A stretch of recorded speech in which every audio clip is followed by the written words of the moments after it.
What am I to do? Welcome to He Said, She Said Razor Branding Podcast with Michael Russo and Jaci Russo. To learn more about how to improve your brand, visit brandRUSSO.com. Welcome to the show, Jason. Thanks for having me, Jaci.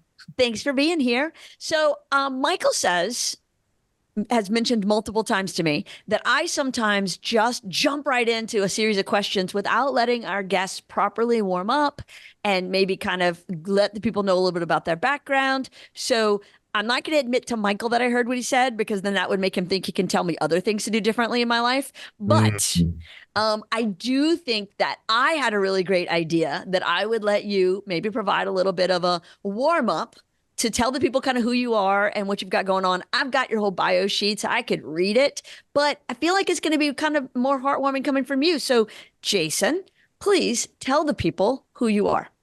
Awesome. Well, thanks for your awesome idea. I appreciate that. So, my background's kind of interesting, I think. I started out, I've been a serial entrepreneur all my life. I started out in theater. When I was 8 years old, I joined the camp production as a stagehand. So I was on the build the sets, do the lights, do the sound kind of thing, and just kind of fell in love with it. And over the years, did more and more theater. And it was about, obviously, storytelling. It's about transformation. It's about taking people on a journey. And so I just kind of grew up understanding that. And then the other side of it is this idea of like the show must go on kind of culture and attitude that gets kind of ingrained into you. So I was kind of modeled and molded that way, if you will. When I got into school, I went to school for that. I was a lighting designer by trade, and a technical director. And I was, in theater. And then I went out and I was a rock and roll roadie. So I did lighting for Rush, for Peter Gabriel, for Fleetwood Mac. That's awesome. Yeah, dude. Fun, right? I got back. I'm so glad I had this idea to let you just talk, because this is awesome. Carry on. Right? It's kind of fun, right? It's a little unique. And then from there, I went on to do some more legit Broadway theater, like Fiddler on the Roof, Jesus Christ Superstar, Man of La Mancha, and traveled all over the country with these, like living in a bus or, getting on an airplane and like doing shows in every city. I mean, every major city in the US I've been to that has a theater, and other cities around the world, right? And so there was this one day that I had this epiphany, and we were staging Jesus Christ Superstar. And so I was there with the production team, and you have the script, you have the songs, you have all that, but it's like, how do I bring it to life? And what do I want the audience to feel, right? And so we went through this whole thing, and the director and the stage managers and everyone was talking about it, and we figured it out. And then we did all the rehearsals and we got it all ready for production. And then we had opening night, and we had previews and opening nights, and then we were on the road. And the crazy thing was, every single audience, a different group of people, every different night, different cities, different states, they had the same reaction at the same moment every single time. They would laugh at the same spot. They would cry at the same spot. They would start singing with the actors at the same spot. They would jump to their feet and applaud at the same spot. And I was like, holy cow, this isn't accidental. Like, this was all intentional. Like, I remember us figuring that all out. Like, this is awesome. What if you could do that with a business?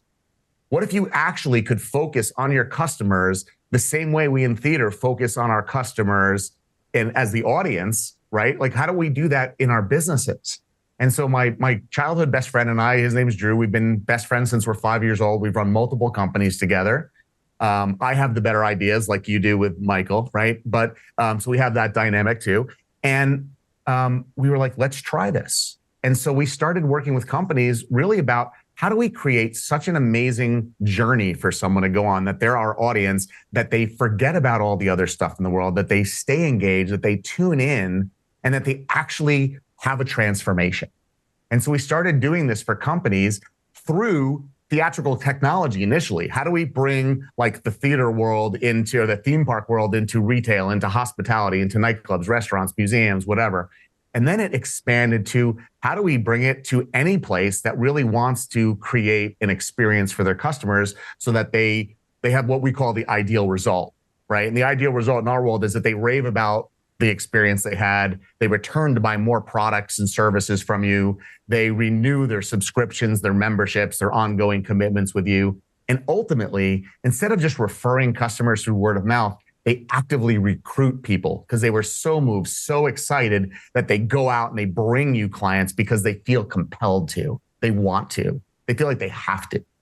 And so we built our whole business on that. That business grew to be over 100 million in sales. We had over 1,500 employees, offices around the globe. We exited that business in 1998. We started in 1998. We exited in 2008. And Drew and I stayed on as CEO and COO till 2010. And then, my joke is we were in prison. We had a non-compete. We couldn't do that anywhere in the world for anybody for another 5 years. And so kind of at the end of 2016, we were like, we love working in this space. We love helping businesses do better, make more money, create more experiences for clients, get better results for people. And so we started our current business, which is called CX Formula. And we work exclusively with entrepreneurial companies, small businesses between 1 million and 100 million. And we help them get more engagement, better results for their customers, and really scale their business through the art and science of really understanding the audience and how to help them. And that's my story. I've had 5 or 6 other awesome businesses that we've grown and exited. I've had a few other ones that we've started and failed. More successes than failures, but we've been in a lot of industries. We know a lot of cool stuff. And our mission is to help entrepreneurs do even more stuff, have more freedom, have a better team, employ more people, create better world for us all to live in. So that's my stick. I love all of that, Jason. And Jackie and I are probably both nodding because you're kind of preaching to the choir right now. We believe in, almost everything you said. Different terminologies, different probably ways of approaching it, but those core elements are what we believe is what branding is all about. You have to understand your audience. You have to know, who it is you're talking to in order to provide them that experience and to tell those stories. And it all starts with that. And for us, it's always been, we've kind of, we're both from the service industry, I guess, early in our careers in college and whatnot, working in restaurants. And so we've really modeled our agency off of that too, with a front of the house, back of the house mentality about, Yep. Like the front of the house is there to greet the tables and read them and find out what they like and what they need, and then passing that back onto the creative team to go and create the meals and the experience and making sure that it's good from the beginning to end, and really enjoying that whole process, just like it is with a theater show. And like I said, I love every bit about that. I'm excited that to hear all that. I want to read more about you now. I'm totally in. I'm in. Finally, you're going to read about me. Now, listen, when we were growing our big company, right, it was working with branding agencies and design architectural agencies that was our best fit. And so we worked with big ones, right? So we worked with Fortune 100s, Fortune 1000s. We worked with Interbrand, Lippincott Mercer, the big ones out there. And we made massive, massive improvements in organizations because the branding, we used to call it brand theater.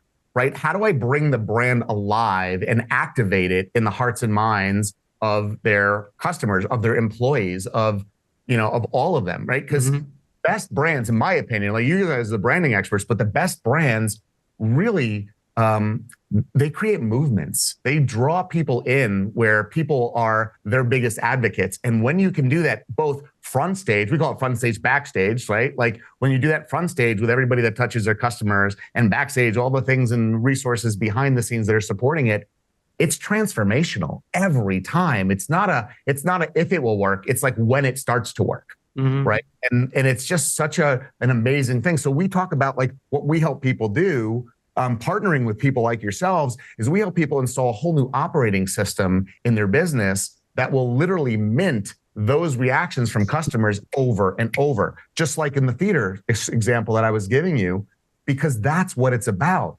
It's by design, not by default. Right. And, as we were just kind of chatting before we started jumping onto the show, it's like we were all joking around about expectations, right? And expectations are everything. And whether or not you set an expectation with your brand, with your employees, with your customers, they have one.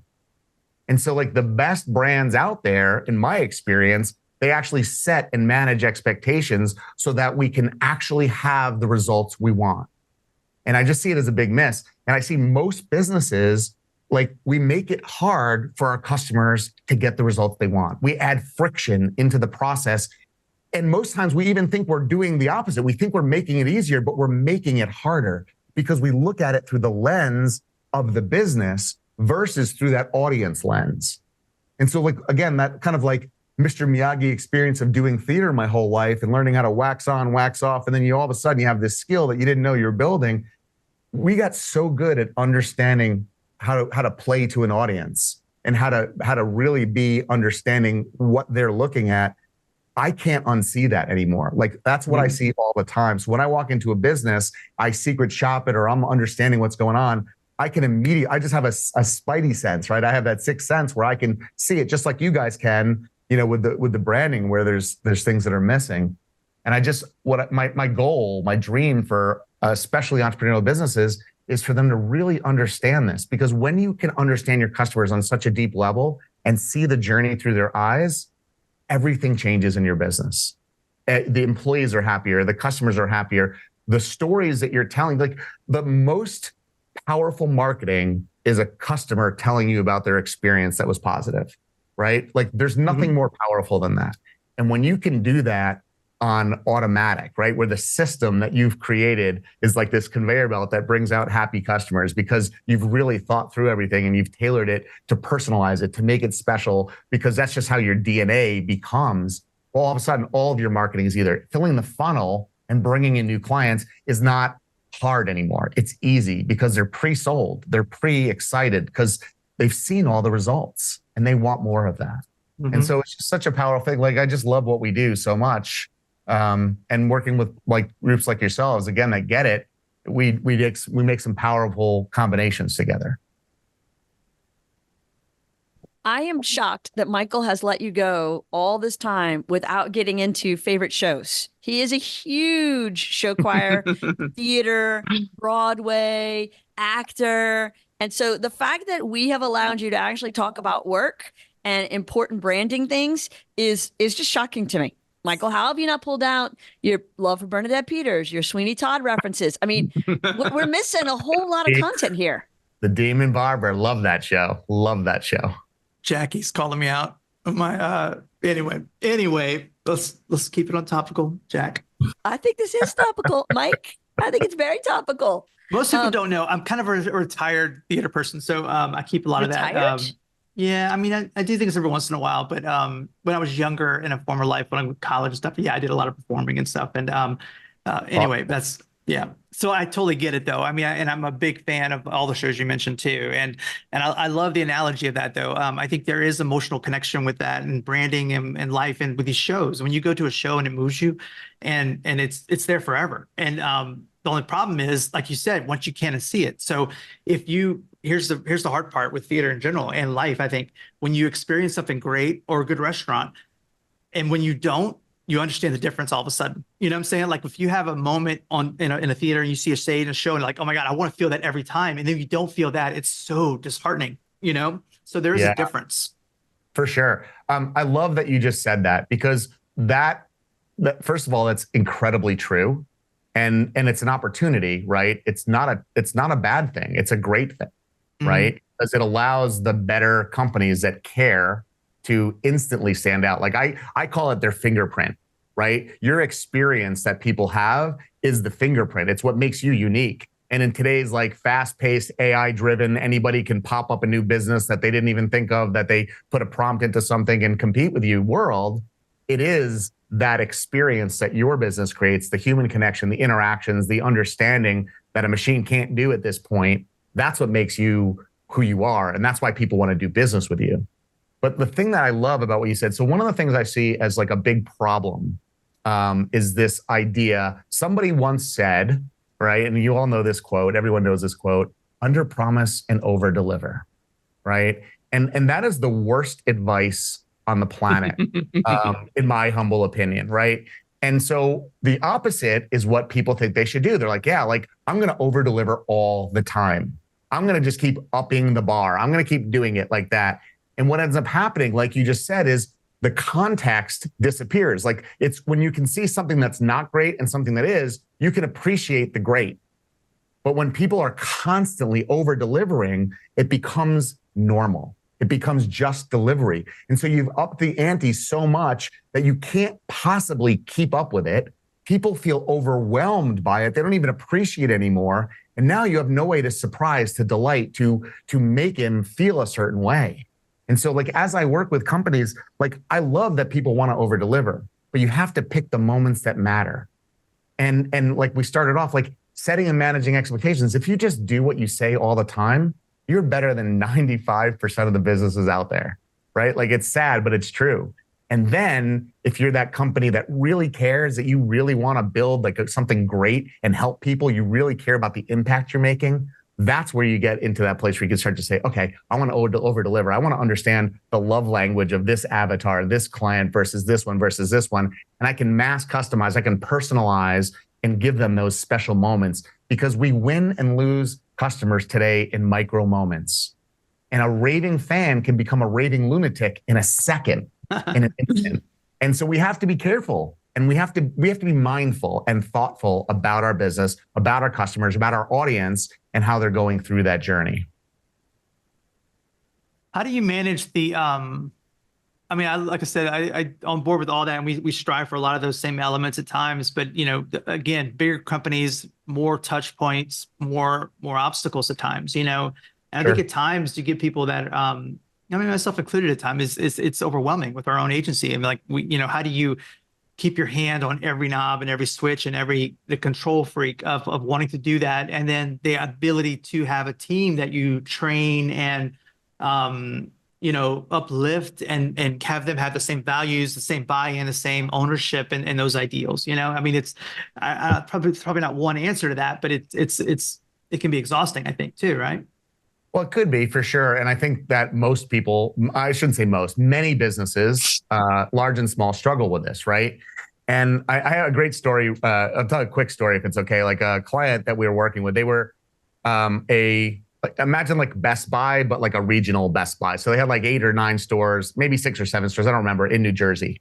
And so they were like a little Best Buy. So they would sell consumer electronics, TVs, stereos, vacuum cleaners, refrigerators, electronics. And the CEO of this company was their mantra was like, we are the Nordstrom of consumer electronics, right? And so that was their rallying cry. That's what they wanted their brand to be like. Now, as a branding agency, you probably have some words and thoughts that come to mind when I say Nordstrom.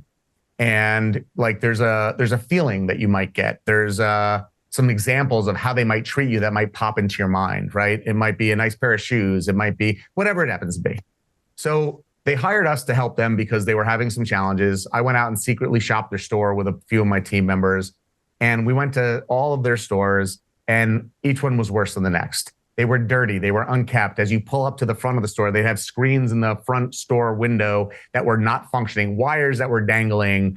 It was just the worst thing. And then you walk in and the staff would like vulture you at the front door. And it was like young guys mostly that were wearing these suits that were too big for them. So they looked like kind of sleazy, like they were wearing their grandfather's suit, and lots of cologne. And it just had like a whole vibe that had nothing to do with anything I would associate with Nordstrom. Yeah, right? very un-Nordstrom, yes.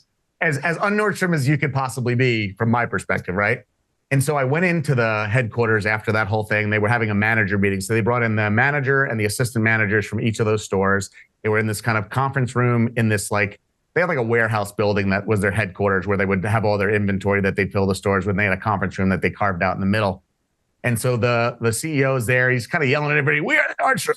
This is great. We brought this guy in. He's going to help us with our experience. And, and then I get up in front of the room and you can see their faces drop because they're like, oh gosh, that's the guy that was just shopping our store the other day. Oh, we didn't. It's going to go well. Yeah. Great. Right. And so I said, guys, I'm excited to be here. I have one question. Show of hands. How many people here have ever been in a Nordstrom? Not one hand went up.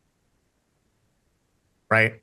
And I will just say that this is not as atypical. It sounds crazy when I'm saying it and this is a real true story. But I believe it. Right. But most brands, like we have words, we have like ideas, we have thoughts, we have rallying cries, we have mottos, mantras, we have manifestos, we have all these things that mean something to whoever created them, but we might not be really training them and instilling them and imbuing them into the entire team. They might not understand what being a Nordstrom means. And so you can't deliver on that. And so I think for all of us, your brand included, right? My business included, like we have to make sure that our team understands like its mission, its vision, its values, right? Like we need to know what those are. But just saying that like integrity is a value, what does that look like? What are the stories when we caught people in our business exhibiting integrity? And how do we share those stories? What are the stories that are told about how when we're interacting with customers, they felt integrity? That's how we teach it. That's how we like we institutionalize it in a way, to use a word that I don't love, but that's how we get it out to the entire team and they start living that. And we start to reward and recognize them for doing those things. We catch people in the act of doing and operating that way. And that's how we build the momentum. That's how this operating system, the DNA of your organization changes when you do this. And so most of the companies and customers that we get the opportunity and the privilege to work with, they say to me like all the time, like the employees that we always wanted are coming to us now. We don't have to recruit them. They're finding us because they're hearing about the stuff in the outside world. Like things change. And so I think like if you really understand how you want people to treat your customers, we have to teach them. Like we spend so much of our time teaching the skills, the functional skills that they need to do, how to use the phone system, how to use the computers, how to fill out the project management reports, how to design the stuff, how to name the files, where the file storage is. But we're not teaching them the softer skills and those other kinds of things and how to think about, like, I'll give you another crazy example. My company, we were amazing. We sold experience, we taught experience, all that. We couldn't write an appropriate email to a customer that didn't confuse them. That's not providing a great experience. We had to teach our team members the difference between reader logic and writer logic. And that's no difference than company and audience. So they understood it on one plane, but they didn't understand it on that plane.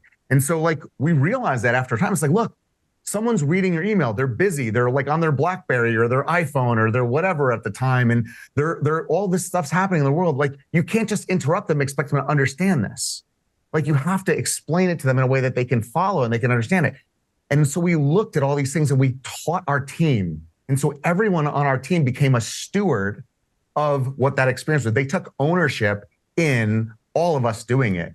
And that's why we weren't growing like, we were on the Inc. list of fastest growing companies multiple years in a row. I don't say that to be braggy, but like even this company, CX Formula, like I have a thing on the wall. We had 4,979% growth from 2017 to 2020. We were number, 64 out of 5,000. It's because our team understands that. It's not just me selling clients and bringing in money. It's our customers going out there and recruiting customers because what we're doing is transformational and evolutional and inspirational and motivational, and they're getting the results. And so I think it's that DNA in your organization is so often overlooked. And when you really, you guys know this from branding, it's everything. It's the three-legged stool. It's the company, it's the customer, and the employee. And they all have to support the brand. It's not just one thing. Mm-hmm. So yeah, I mean, I'm sure there's a lot of ways of going about it, but conceptually, that's how I think about that. Well, I think it all starts at the top too, right? With buy-in, like the leadership has to buy in to everything that you're talking about. I mean, I think some people, your analogy with the Nordstrom thing, I think is beautiful. And we've been in rooms where somebody's talking about something and everybody, you can tell the looks on our faces and everybody around, they're like, this is not reality. Like, are you just saying it to believe in it? Or do you really think that that's what's going on? And we've had, luckily not in a long time, but there has been one or two cases that I won't mention the name because every time we mention the name, he ends up popping up on our radar somehow.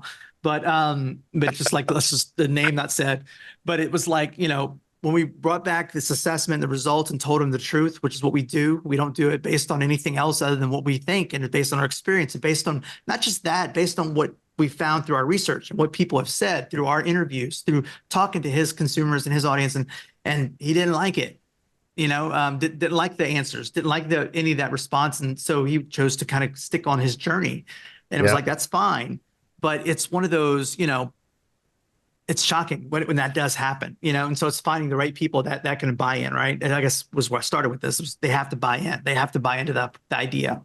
Yeah, and listen, I mean, like we had some harsh wake up calls like with that. So, for example, like when we decided who we really were as a company, we really put our vision out there and our mission out there and our values, and we started sharing it more and more. That's when the speed of growth, it's where like we went from grow to scale at that point, right? And our velocity increased. But what also happened is we lost a bunch of people that were not on board. And you know what? As painful as that was, because we loved some of them, they were family. Some of them were the people that started the business with me in my house, in my living room. Like they came to work at my house. Like I remember them. Like we would sit and make, peanut butter and jelly sandwiches together in the kitchen for lunch. But they were not the right fit for who we had become. And that's okay, right? Let's help them find the right fit for them. And I think part of it is also, it's like the more you can over communicate the brand values and who you are and how that works as a business and as a team, as an organization, the attraction for the right people, like people want to take ownership and they step up. They're like, how can I play a bigger role? Or I have a great idea. How will we try this? And all of a sudden, like there's this co-creation envelope expands and more people are empowered to do more and to step up and to do other things. Like I used to say to people, and this was very unpopular in first, I used to say, listen, we don't give raises here because you've been here longer. We give raises when you step up and take on more responsibility. Because you were here for 5 years doesn't mean that you'd be making any more in year 5 than year 1. When you step up, when you're doing more, when you're contributing more, when you take on more responsibility, you increase your authority, I'll give you a raise all day long. Right? You do a great job, you're performing and whatever, I'll give you a bonus, right? But if you want to keep growing up that way. And so everything aligned in how we thought about it. When you become a contributor, right? And you act like an owner and you co-create with us, we reward that in every possible way. And it's the same thing with customers. Like when we think about our customers going on their journey, we want to reward them for getting results. We want to celebrate them for their wins. We want to find the behaviors, the little things that lead to the bigger things and build momentum on their journey. Because when we do that, they're more excited and they're more committed and their fear turns to confidence. And so we hold space and we let them borrow our confidence in the beginning that we know they can do that. And then we've made the system, the process, journey as easy and fluid and supporting for them so that they get those results. I think that's obviously coming up more and more in today's world. And a lot of times our agency's been stretched because our demands of that, all of a sudden, are we therapists? Are we HR? Are we like, we're getting drug into the waters of all that. And as a result of that, Jaci has, because she doesn't have enough to do right now, she has a bunch of side little things that she does, and it's all based off of it's needs called of our serial entrepreneur, Michael. Serial entrepreneur, not side little things. Well, it's all because of needs. Because again, our agency does this, and we kind of made a promise to, okay, we're doing this. We're not business. We can't tell you how to run your business. We can tell you how to market it. We can tell you all these good things about it, right? Yep. So part of that, there's a couple of different things, but one thing that relates to this was Train Yard Advisors, which her and several advisor friends of hers from all over the country have gotten together, and they are going into businesses and talking about these things, about how to avoid chaos. And maybe you can talk a little bit more about it, Jaci. Well, that was kind of the whole pitch right there, Michael. So good job. But it's much to your point, Jason. It is about people understanding what they need and getting what they need. And so, as Michael mentioned, the agency does a really great job of identifying the target audience, determining the unique point of differentiation, developing the messaging, and finding problems, but we can't fix all of them. Putting together a plan of where it should go. But that is all specifically around marketing solutions. There needs to be a people solution too. And so Train Yard Advisors is that. It's you have a train yard full of all these really great pieces, but nobody, because when you're on the inside, it's really hard to put them together in the right row so they make sense. And so sometimes it comes from training. So to have an entity that can really do an organizational assessment and then go in and conduct the training that needs to happen to recruit, retain, and develop your talent, there's a need for that. I 100% agree. I love that. And I'd love to talk to you more offline about that too. Yeah. And some things we can talk about. It's my favorite topic. I will talk to you about it anytime. All right, we're on. We'll see if we can have an easier time setting that up. Exactly. But yeah, no, I love it. I love that you're doing that. I love that because again, I said it before, like we make a lot of assumptions about what people understand. And, we all know what happens when you assume, right? And so I think that's a danger. And I also love what you said, Michael, about like that one client, the Beetlejuice client. You don't say the name too often, right? And so when Beetlejuice can't confront the brutal facts, Beetlejuice is not going to have a long-term play. Mm-hmm. And if you've read Good to Great, Jim Collins, right? It's like one of the most important things is really looking in the mirror and being honest, right? And my coach, I was in the strategic coach with Dan Sullivan for a really long time, over 14 years. The man transformed my life, love him to death. But one of the things he used to say all the time is that all progress begins by telling the truth. And I think that's so true. And so like in our businesses, I think it's true in every aspect. It's with our marketing, it's with our teams, it's with our strategies, it's with our whatever, all of it. Like, and it's hard because especially for entrepreneurs and entrepreneurial businesses, our identity is so often exactly what the business is. There's no differentiation. And so we take it all personally. And so it's important to be able to start to separate that identity in some way and understand like, look, if you want to serve people, you want to help people, you're going to get there faster when you can be truly honest, right? And so, I love like, I get it. I so identify with like, we're sometimes a therapist, we're sometimes a trainer, we're sometimes a coach, we're sometimes a marketer, we're sometimes the guy that helps clean up the dishes after we had a meal together, like whatever it is, right? That's how like you found some good people because we're just in it. We roll up our sleeves and we want to help you and we want to serve you. And I love that. And I just think that many of the entrepreneurial businesses out there do that. Like we sold our company and 5 other ones. I don't have to work anymore. I'm in a very luxurious position. I want to work. I want to serve. I want to help entrepreneurs. It's my mission, right? And so I get up every day loving what I do, wanting to help more people and doing my darndest to get in their face and be like, hey, let me help you, because I know that there's a breakthrough just on the other side of their comfort zone. And they're stuck in this comfort zone, in this place that they've been. And if I can get them to just expand the vision just a little bit more and see on that other side, the sky's the limit for them. And that's the most fulfilling work for me that I've found. Yeah. Well, yeah, because it's about making a difference. It's about being able to get in there and really show that new perspective, that new vision, that new thinking, the impact that it can make. It's a win-win for everybody. Yeah, if we want to change the world, it's not going to be on our own. It takes a village, right? So if I can help a bunch of businesses and then they can help a bunch of people and so on and so forth, that's where the ripple effects come in. And so, it's just every day, just one more step forward, one more chipping away at it, right? So, that's why I love meeting people like you, because like there's so much alignment. We do some different things and we're complementary in so many ways, but with that alignment of the philosophy, the gestalt being so aligned, like it's powerful. Right.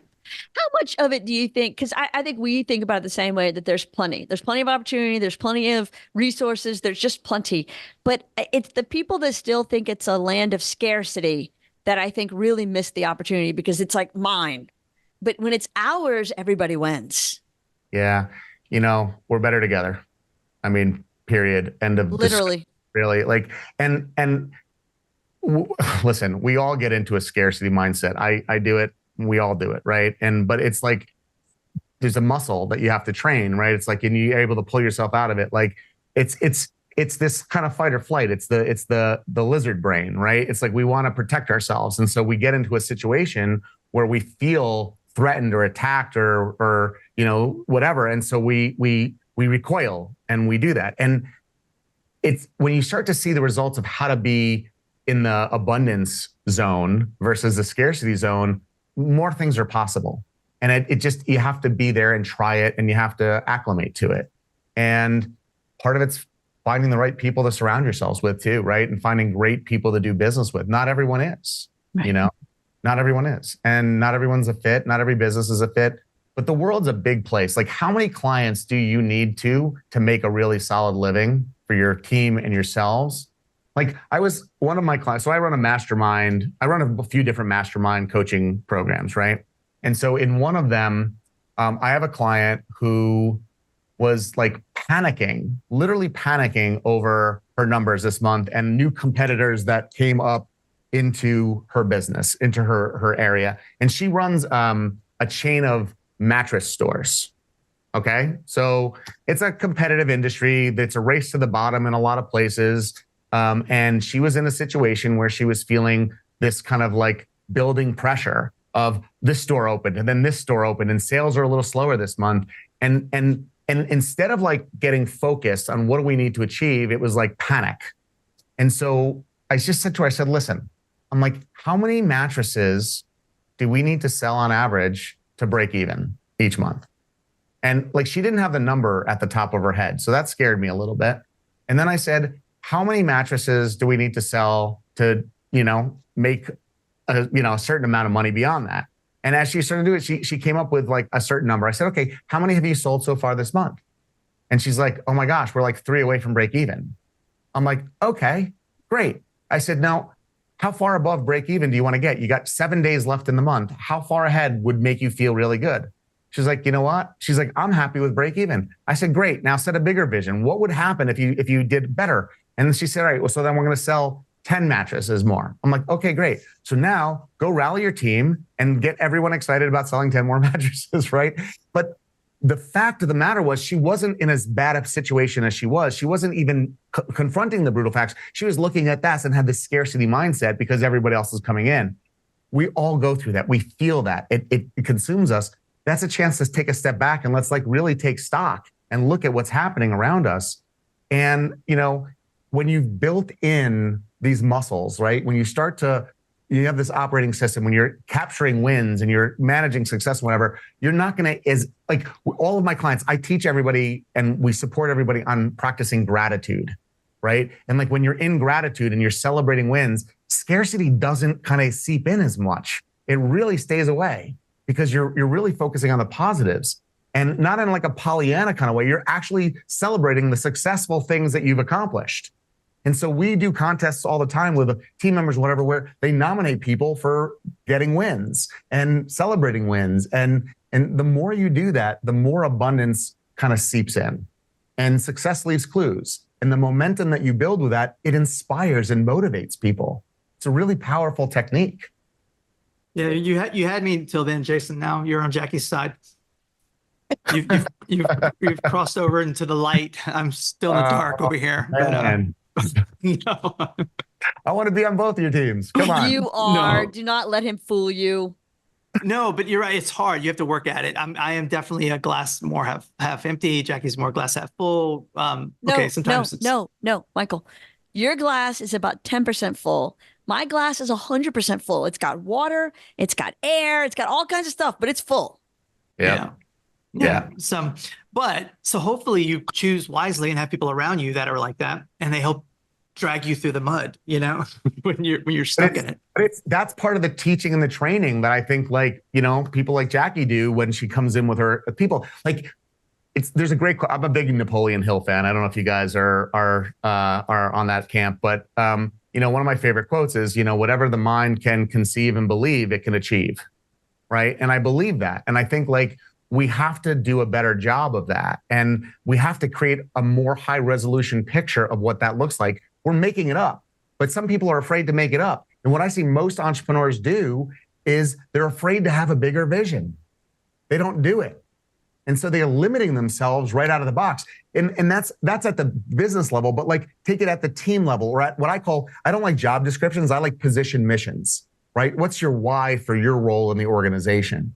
And I help people create bigger visions for what's possible for them, right? Because they don't see the possibility. So they're stopping themselves from growing, and ultimately they're stopping the business from growing because they're not thinking bigger. They're not trying to, make things better. And so I just think as you start to do this especially, this is why I love entrepreneurs and small business. It's hard to do this in a big company unless you find a small kind of skunk works entrepreneurial unit, right? But in a small business, you can do this all day. I can make most of my clients, and I'm not trying to make a claim here, I shouldn't say most, but many of my clients, they double or triple their business in less than a year or two. Because we just fix so many things. They're firing on all cylinders and their team is in alignment. And all of a sudden the things that were in the way before are no longer in the way. And it's powerful, and they have a vision. And what I know is from that quote, I live that. It's like, if you can conceive it and you can believe it, that's when you can achieve it. If you don't, you're not going to get there. You're just not going to get there. So I push people to come up with a bigger vision. What if you went 10x on that? What would it look like? Just play the game with me. And so we play a game. And it's like, what could it look like? And then all of a sudden people are like, wow, it's forcing me to think differently. I couldn't have done that if I just thought the same way about what we're doing and trying to do it a little better, a little bit more. But if I do a paradigm shift approach, if I look at it from a different perspective or a different angle, wow, like we could do that. And they realize like maybe some of the things that I was doing before are not serving me. Maybe those are some of the things that are anchoring me to where I was. And that's why I was saying earlier, like even sometimes we'll realize that if some of our team members are not the right people, right? What got us here won't get us there. And I so, love that. you know, it's just a part of the journey, right? As we do it. Have you ever read Wallace Waddle's book, The Science of Getting Rich? I have actually, many years ago. I actually have a copy that I bought on eBay of some. It's all tattered, but I have it. That's awesome. Well, I think, very similar. I think, good thoughts are not exclusive, right? Lots of people have similar good thoughts. That's what makes them good. But the way you're talking about it, I think it really kind of aligns with how he talks about what it's going to take to be successful. The work you have to do in building a team and in really having almost that manifestation, the kind of physics of what you put out comes back. All of that, I think, kind of works together. I agree. So it's funny. So I didn't know what manifesting, quote unquote, was for a long time. But like so we have a program called the Kinetic Customer Formula, and our whole mission in our business is to help entrepreneurs obsess over helping their customers win, help them obsess over getting results for their customers. And the first thing we do, we have this process, we call it the ideal customer script, right? Because the theater, everything, if the words matter, there's a script, right? That's what I believe. And so if you want your customers to go out and recruit people, you need to know what you want them to say. Yes. And so I make you write that script. And the script is not just like, hey, I lost 20 pounds or, hey, I created a great logo. It's like, what was the journey like? What was the decision making like? What were the ups and downs? And now you lost 20 pounds, but what's now true? Oh, I want to go out at night and hang out with my friends instead of sitting on the couch eating a bowl of ice cream. I feel good inside my clothes. My closet is not this like dark zone that I'm afraid to enter because nothing fits me, right? The whole world is transformed. And so I have people write this out as if they are their customer and it has happened. That's manifesting, right? Yeah. Right? I didn't realize that back in the day. So that happened. And then I have them go back and we reverse engineer what has to happen for someone to authentically deliver that script. And so we reverse engineer journeys all day long, and we turn them in from what we call a journey, which is like a passive thing, to a kinetic pathway, which is an active, engaged kind of water slide that pulls you through. And it's just, what's so interesting is it is manifesting. I just didn't realize what it was. And I've been doing this for 25, 30 years in so many ways in my life. And there's the woo-woo side of it, right? Like there is that piece of it, but there's also just the scientific logic. Like if you have a picture of where you're going, you have a destination, you'll probably get there. If you don't, you probably won't. So whether it's the woo-woo side or the scientific side, it just works. So do it, Yeah, absolutely. I love that. I am looking up, shocked at how fast our time has flown together. I don't know how that happened, but I guess that's what happens when you're having fun. I know. I told you this was going to be fun. And I knew it would be, Jason. I knew it would be. You made an offer when we were kind of in the green room before we started about a giveaway, and I want you to have a chance to tell the people about it so that they will know why they should go download it. Yeah, thank you for that. So I have put together a PDF, which is like less than 10-minute investment of time, but I believe it is a transformational thinking tool. And it is not only something that's going to help you think differently, it's going to show you how to activate differently as well. So I'm not going to tell you what it is. It's a surprise, right? It's a surprise and delight moment. So I love that. Head over to gift.cxformula.com/razor. You will be able to download this. Now, it's not on my main website. That's cxformula.com. You want to go there and check out us and whatever, feel free. We'd love to hear from you. But this thing, go get it. And just two favors. Favorite one is if you download it or when you download it, which is more important. I don't want you to leave it on your hard drive without looking at it. Just look at it, read the dang thing, because the question that it asks you to ponder will literally change relationships in your life, how you think about your business, how you think about your employees, how you think about your spouse, how you think about all sorts of stuff. And if you do something with it, write me an email back, because I'm going to email it to you. It's going to come from my actual email address, not some no reply, whatever. And tell me how you used it or what you thought of it.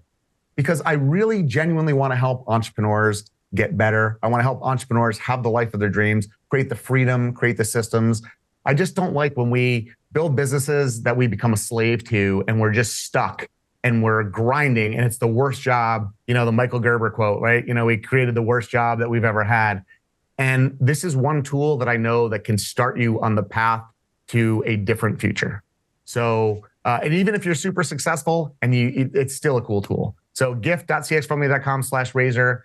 I don't think you'll be disappointed, but either way, download it, take a look at it, and send me a note and let me know what you think about it. I love that. Thank you. All right. Everybody take advantage of this because this is like good stuff coming from a great guy. Do it. I appreciate that. No, thank you. All right, Jason, this was awesome. I appreciate your time and your attention and your knowledge that you're so willing to share. Michael, any last minute thoughts or topics? What's your absolute favorite musical show? Oh my gosh. Actually, my absolute favorite one is a sentimental reason, but it's Gypsy. It was the first show that I staged where I designed all the sets. I did all the lights. Like I was kind of my baby, and it was in high school that I did it. And I just kind of fell in love with it. Like I was so into that show, and we had like this crazy, we won an award for it. We won, with standing ovations every night. It's just this sentimental thing that I just, it's just my hands down my favorite show because of that. My second favorite is Sweeney Todd, actually. So when you said that earlier, I got excited about that. Should have known. Yeah, no, that's a great one. And I didn't even know. I've been kind of had my head in the sand the past few years, but it was that they did another revival of it with Josh Groban. Yes. Yeah. I just listened to the soundtrack. It was really good. I'll have to check that out. That's awesome. I was actually like, okay, this is really good because I'm kind of an old school Sweeney guy. I like the original, like the 70s, 80s versions where they were just dirty and dark and whatever. Yeah. But yeah, they did one, and I can't remember his name, but it was like done and it was all in a mental asylum. It was one of the revivals. But this most recent one, I think, is just kind of true to script. But Josh Groban, he was really good in it, like really, really good. Check it out. I haven't seen it. Yeah. My business partner, Drew, and best friend I mentioned earlier, he was in theater too. And I went to Penn State. He went to Carnegie Mellon. So we were both in Pennsylvania schools. And the big show that he did, he created all this amazing stuff with Sweeney Todd. And so that's one of his favorites as well. So very cool. I'm going to check that out. Awesome. We usually talk about our work, front of house, back of house, in restaurant language, but I have a feeling Michael's going to start thinking about it in theater language now. Absolutely. There's a whole lot there. Yeah, it's fun. Awesome. Jason, you were fantastic. Thank you so much. Likewise, guys. Thank you so much for having me. It was so much fun. When the day is through.